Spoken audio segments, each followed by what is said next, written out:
Hello, I am Anami Verga and I'm going to present my assessment, and this is for the part B. All right, so what is physical development? Today, I am going to present to you my understanding about physical development of a child. Let's start with physical development.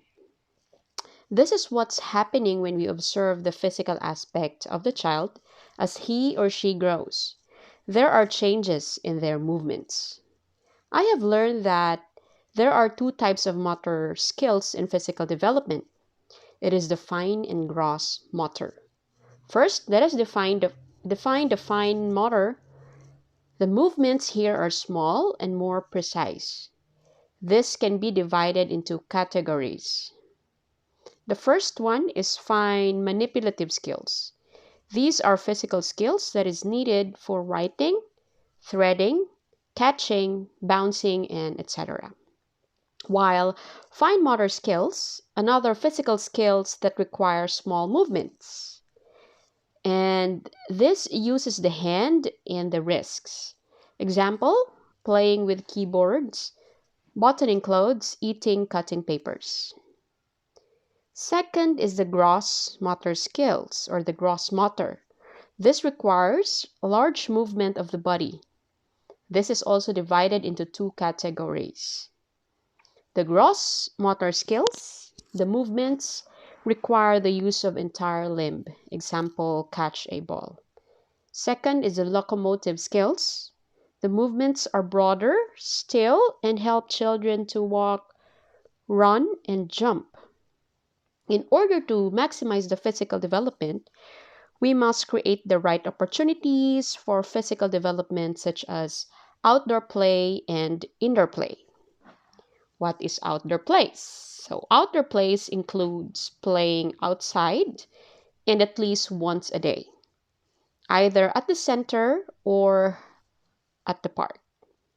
Another example, playing a tricycle track or traffic lights, then playing house toys outside and etc. Okay, indoor plays include musical statues or musical chairs, beanbags, and etc. Next, let's move with the social development. Okay, what is social development? This is the process of building relationship with the people around.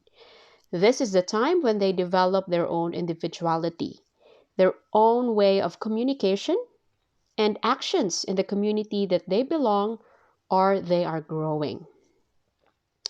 Let's learn from Erik Erikson's psychosocial theory and its stages. Okay, according to Erik Erikson's psychosocial theory, we go through 8 stages of development from being an infant until late adulthood. In every stage, there is a crisis that requires to be overcome.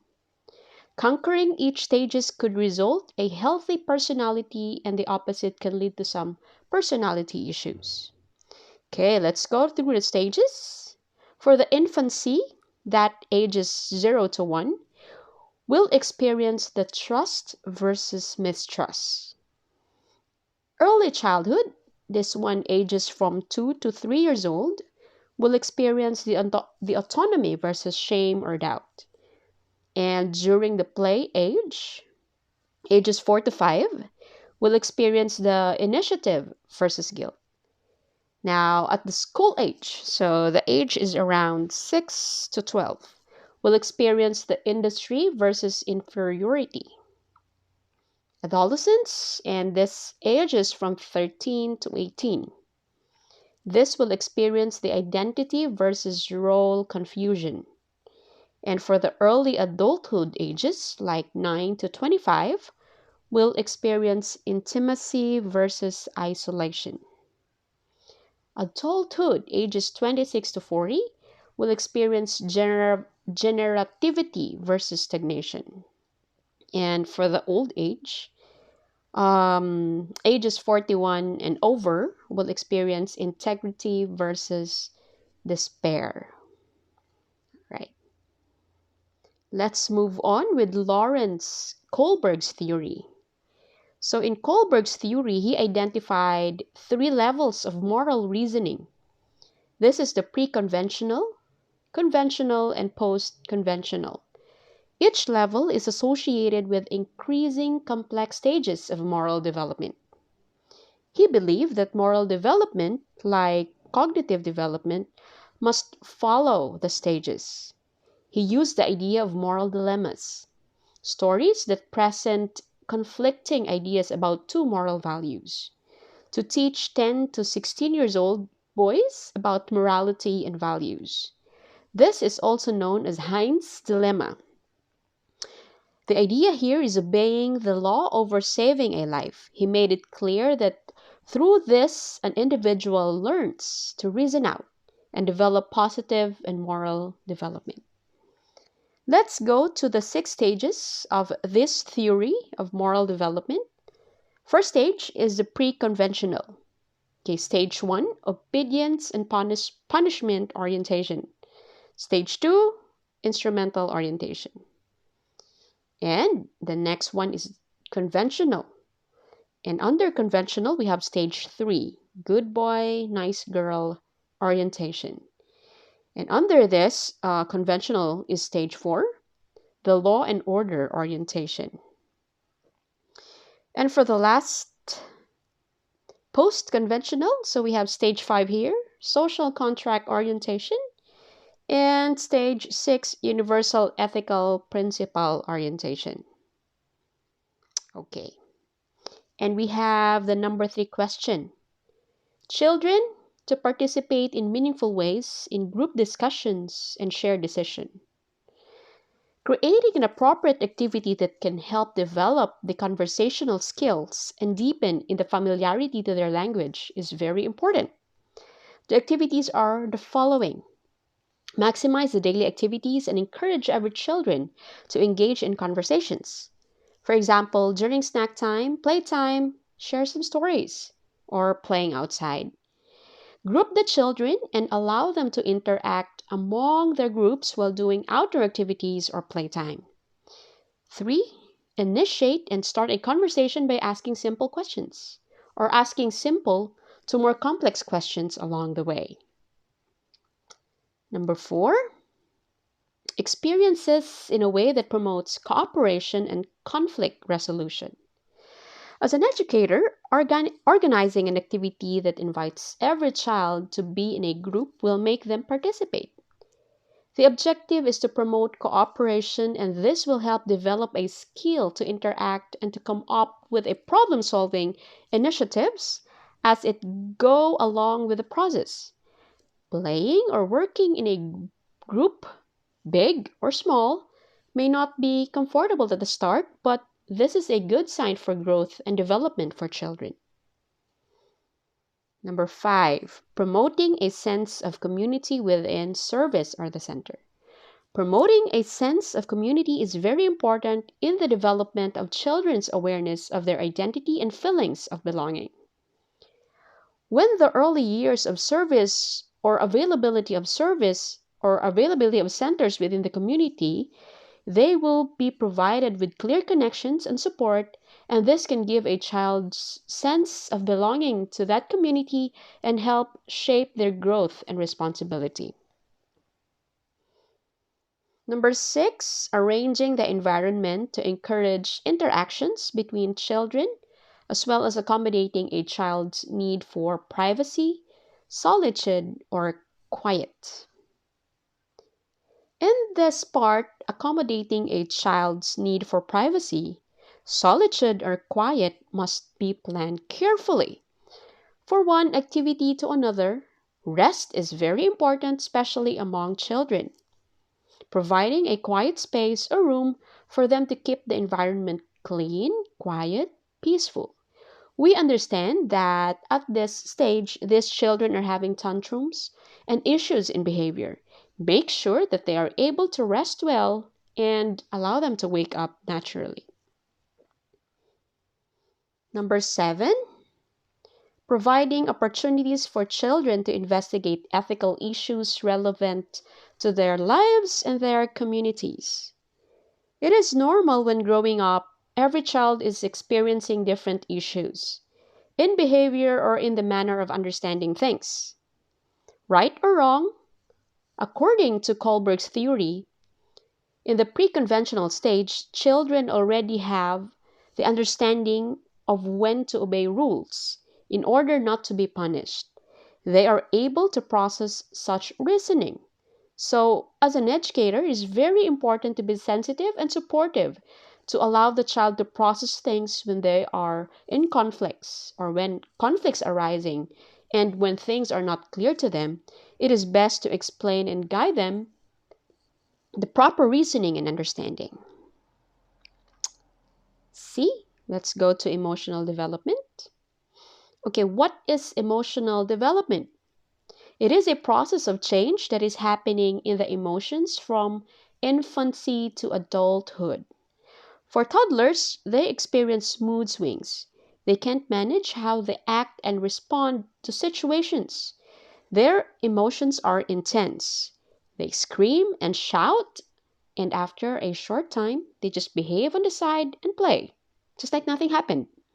Therefore, proper handling and knowledge must be given. All right, number one, self concept. Self concept, this is the idea or set of beliefs that we have for ourselves. This is who I am, so I act and interact according to how I see myself. By the age of 3, between 18 and 30 months, this starts to develop in a child. Self esteem. Self esteem is a form by what we think and feel about themselves or ourselves.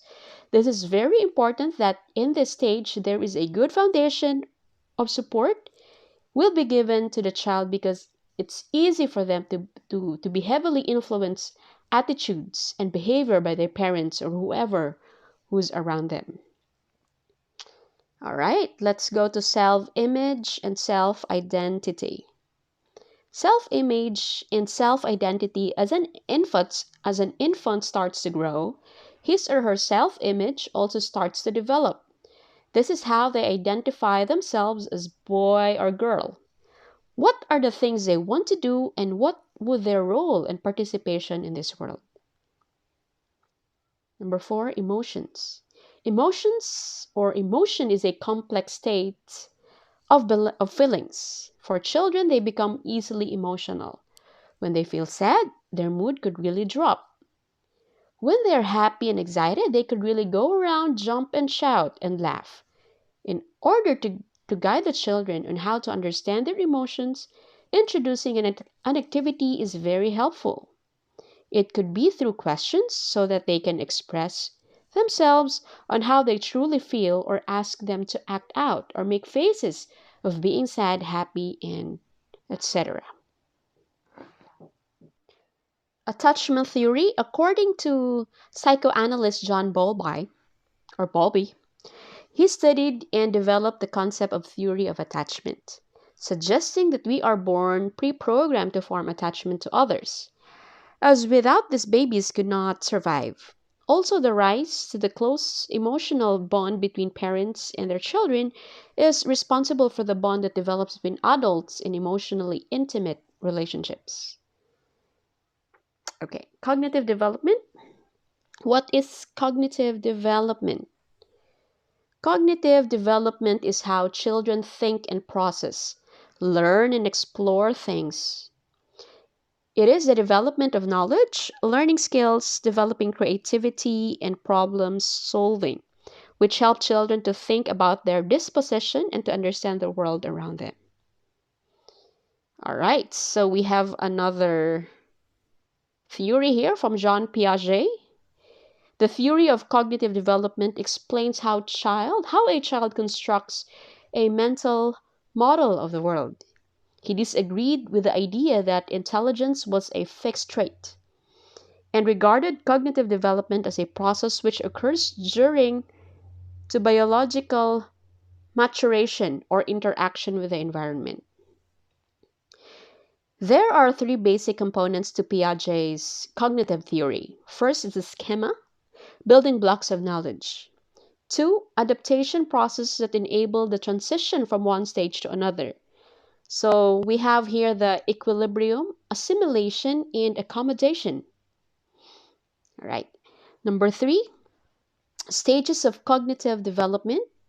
So under this development, we have this sensory motor, we have the pre-operational, we have the concrete operational, and formal operational.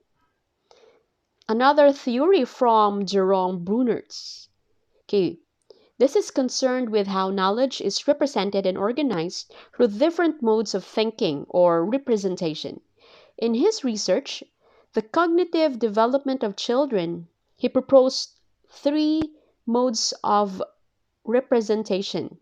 We have the enactive representation, which is action-based, and we have the iconic representation, this is the image-based, and we have the symbolic representation or the language-based. Another theory from Pavlov. So Pavlovian theory is a learning procedure that involves pairing a stimulus with a conditioned response. The popular experiments is with the dogs or with his dogs. He found out that objects or events could trigger a conditioned response.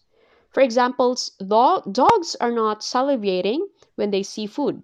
Food is an unconditioned stimulus and salivation is an conditioned response. Next is the Thorndike and Skinner's theory. According to this principle, behavior that is followed by pleasant consequences is likely to be repeated, and behavior followed by unpleasant consequences is less likely to be repeated. He identified 3 types of responses or operant that can follow behavior. We have the neutral operants, responses from the environment that neither increase nor decrease the probability of a behavior being repeated. And we have the reinforcers, response from the environment that increase the probability of behavior being repeated. Reinforcers can be either positive or negative. Next is the punishers, responses from the environment that decrease the likelihood of a behavior being repeated. Punishment weakens behavior. All right, next is the Bandura's theory. In social learning theory, Albert Bandura, 1977, agrees with the behaviorist learning theories of classical conditioning and operant conditioning. However, he adds 2 important ideas. This is mediating process occur between stimuli and responses. 2, behavior is learned from the environment through the process of observational learning. Letter E, communication development. Communication development is having the skills to understand and to express thoughts, feelings, and information. This is very important in early childhood because learning to communicate is the key for children to interact with the people in their world and to meet their needs. Consequences of choices, actions, and ideas. A consequence is the experience or the result of choices being made. There is no right or wrong choices, but experiencing the consequences is constant. It is important to give guidance and support as the child is growing up in order to influence them to choose better choices. Active listening. Active listening is the process by which a child can get information from another and learning to respond and interact properly in the household, the class, or with playmates and friends and in the community. Okay. Here are some examples for activities for active listening. All right. We have building trust by showing interest to other, giving concern by paying attention. Next, simplifying words to show understanding. Next, using nonverbal signs which show understanding such as nodding, eye contact, and learning and leaning forward rather. Then we have brief verbal affirmations like I see, I know, sure, thank you, or I understand. Asking open-ended questions. Asking specific questions to seek clarification and waiting for your ideas to be shared. Sharing similar experiences to show understanding. Number 3, creating print-rich environment. In the early childhood, Children can easily recognize colors, objects, and shapes. It's helpful to provide an environment where big they can see big pictures, vibrant colors on the walls, posters and toys with alphabets, an object that is big enough for them to read and familiarize. Letter F, environment that foster holistic learning and development. For an education, it is challenging but fun to plan on how to provide holistic learning and development for children. Identifying the right approaches for different ages must also be planned carefully in order to support every child as they grow. Scaffolding. Scaffolding is giving support to children's development and learning during their early years and by giving the right help at the right time, at the right way. It is also observing the children, recognizing the stage of learning they are at, and then provide support to help them reach the next stage. Number 2, assist children to see their mistakes as opportunities to learn and grow. Learning from mistakes. Mistakes or making mistakes is not bad at all, but the consequences for you to bear.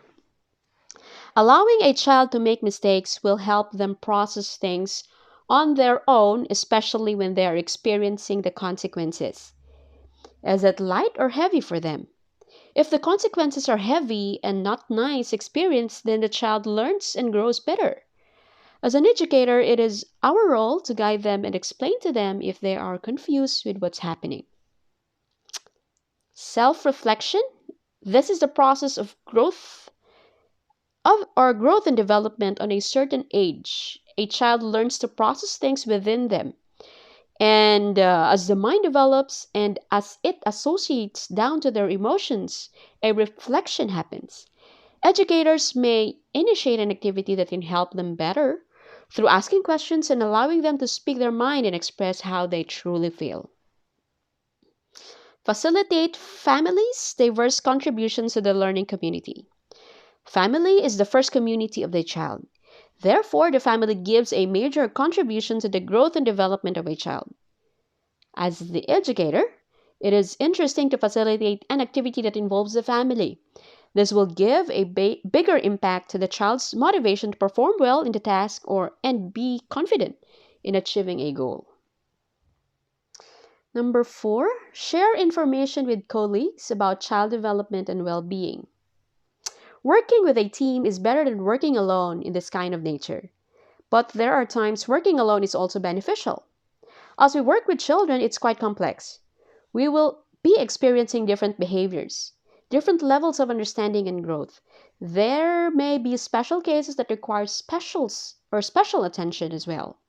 In order to cover the complexity, it is good to seek some advices and techniques coming from the seniors on how to deal with these differences. No matter how good you are, there's always someone who knows better. However, keeping every information as confidential must be observed. Recognize spontaneous teachable moments as they occur and use them to build on children's learning. Recognizing spontaneous teachable moments with children is a wonderful thing to do.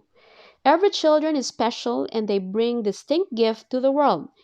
It will be a precious moment when the child would explore something different in the activities that they do.